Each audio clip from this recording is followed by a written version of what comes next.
نبی اکرم صلی اللہ علیہ وسلم نے ارشاد فرمایا کہ ایک آدمی کے 3 بھائی تھے، ایک بڑا بھائی تھا، ایک درمیانہ بھائی تھا اور ایک چھوٹا بھائی تھا۔ لیکن جب اس شخص کا انتقال ہونے لگا تو اس نے اپنے بڑے بھائی کو بلایا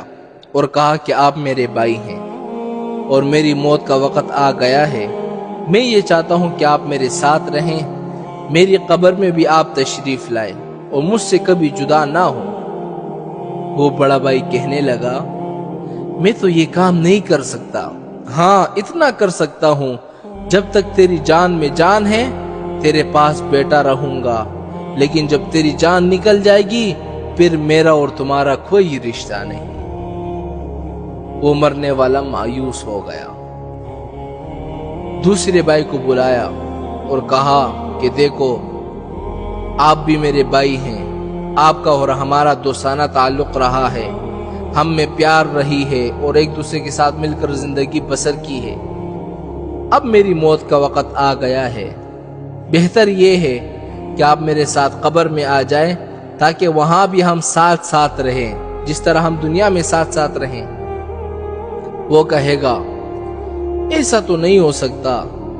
کہ میں تیرے ساتھ آ جاؤں، ہاں اتنا کر سکتا ہوں کہ جب تک تیری جان میں جان ہے تیرے پاس رہوں گا،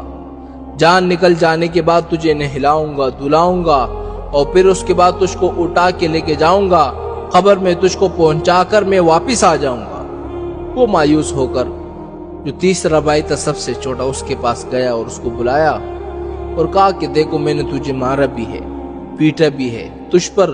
جھوٹا ہونے کی وجہ سے ظلم بھی کیا ہے، لیکن اب میرا خراب وقت آ گیا ہے،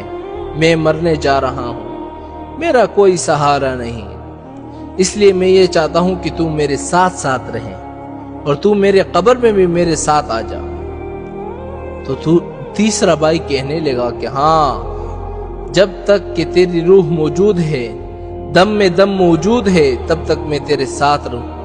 تب تک میں تیرے ساتھ ہوں، اور جب تو مر جائے گا تجھے نہلانے دلانے میں سب میں شریک ہوں گا، اور جب تو قبر میں دفن کیا جائے گا وہاں بھی میں تیرے ساتھ جاؤں گا۔ نبی کریم صلی اللہ علیہ وسلم نے یہ سنا کر صحابہ سے پوچھا کیا تم کو بات سمجھ میں آئی؟ یہ 3 بھائی کون تھے؟ صحابہ نے کہا واللہ عالم، اللہ اور اللہ کے رسول بہتر جانتے ہیں رسول اللہ۔ آپ نے فرمایا کہ آدمی کا جو پہلا بھائی تھا اس سے مال اور دولت مراد ہے، جب آدمی سے کہے گا کہ میرے ساتھ قبر میں چل تو مال اور دولت کہے گا کہ نہیں نہیں نہیں، میں تیرے ساتھ نہیں آ سکتی، جب تک تیری جان میں جان ہے میں تیرے ساتھ ہوں، لیکن جب تیری جان نکلے گی تو میرا اور تمہارا کوئی رشتہ نہیں۔ روح نکلتے ہی مال کسی اور کا ہو جاتا ہے، دوسرے لوگ ہڑپ کرنے کے لیے تیار بیٹھے رہتے ہیں، بلکہ ایسے واقعات تو آج کل بہت سارے پیش آ رہے ہیں میرے بھائیوں، کہ ادھر روح قبض ہوئی نہیں، قبض ہونے کے بعد ادھر مال کے بارے میں جھگڑا شروع ہو گیا ہے کہ مجھے ملے گا تجھے ملے گا۔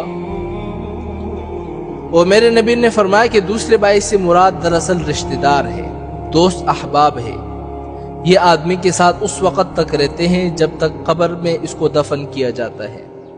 لیکن قبر میں دفن ہوتے ہی سب واپس آ جاتے ہیں۔ اور فرمایا جو اس کا تیسرا بھائی تھا سب سے چھوٹا بھائی، اس سے مراد اس کے اچھے اور برے اعمال ہیں